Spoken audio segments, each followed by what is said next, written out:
एक कसाई था सदना। वह बहुत ही ईमानदार था। वो भगवान के नाम कीर्तन में मस्त रहता था। यहाँ तक कि मांस को काटते बेचते हुए भी वह भगवान नाम गुनगुनाता रहता था। एक दिन वह अपनी ही धुन में कहीं जा रहा था कि उसके पैर से कोई पत्थर टकराया। वह रुक गया। उसने देखा एक काले रंग के गोल पत्थर से उसका पैर टकरा गया है। उसने वह पत्थर उठा लिया, वो जेब में रख लिया, यह सोचकर कि यह मांस तोलने के काम आएगा। वापस आकर उसने वह पत्थर मांस के वजन को तोलने के काम में लगाया। कुछ ही दिनों में उसने समझ लिया कि यह पत्थर कोई साधारण नहीं है। जितना वजन उसको तोलना होता, पत्थर उतने वजन का ही हो जाता। धीरे धीरे यह बात फैलने लगी कि सदना कसाई के पास वजन करने वाला पत्थर है। वह जितना चाहता है पत्थर उतना ही तोल देता है।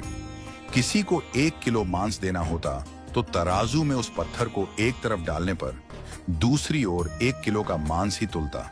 अगर किसी को 2 किलो चाहिए हो तो वह पत्थर 2 किलो के भार जितना भारी हो जाता।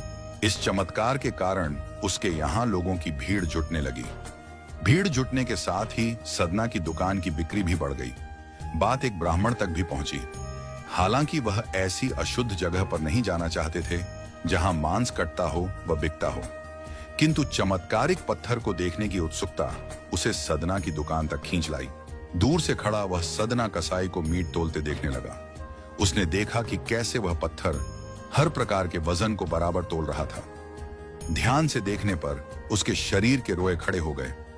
भीड़ के छटने के बाद ब्राह्मण सदना कसाई के पास गया। ब्राह्मण को अपनी दुकान में आया देखकर सदना कसाई प्रसन्न भी हुआ और आश्चर्यचकित भी।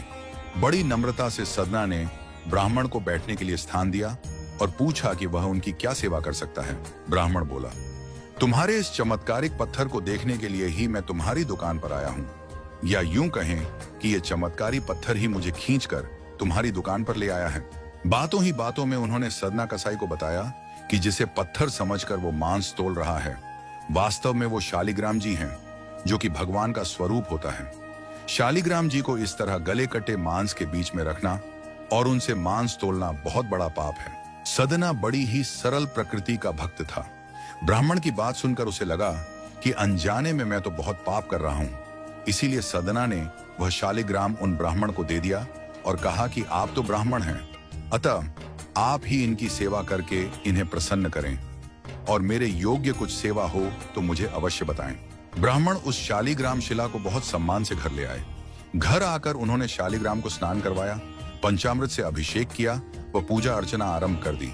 कुछ दिन ही बीते थे कि उन ब्राह्मण के सपने में श्री शालिग्राम जी आए व कहा, हे ब्राह्मण, मैं तुम्हारी सेवाओं से प्रसन्न हूँ, किंतु तुम मुझे उसी कसाई के पास छोड़ आओ। स्वप्न में ही ब्राह्मण ने कारण पूछा तो उत्तर मिला, तुम मेरी अर्चना पूजा करते हो, मुझे अच्छा लगता है, परंतु जो भक्त मेरे नाम का गुणगान कीर्तन करते रहते हैं उनको मैं अपने आप को भी बेच देता हूँ। सदना तुम्हारी तरह मेरा अर्चन नहीं करता है, परंतु वह हर समय मेरा नाम गुनगुनाता रहता है, जो कि मुझे अच्छा लगता है, इसलिए तो मैं उसके पास गया था। ब्राह्मण अगले दिन ही सदना कसाई के पास गया। वो उनको प्रणाम करके सारी बात बताई और श्री शालिग्राम जी को उन्हें सौंप दिया। ब्राह्मण की बात सुनकर सदना कसाई की आंखों में आंसू आ गए। मन ही मन उन्होंने मांस बेचने खरीदने के कार्य को तिलांजलि देने की सोची और निश्चय किया कि यदि मेरे ठाकुर को कीर्तन पसंद है तो मैं अधिक से अधिक समय नाम कीर्तन ही करूंगा।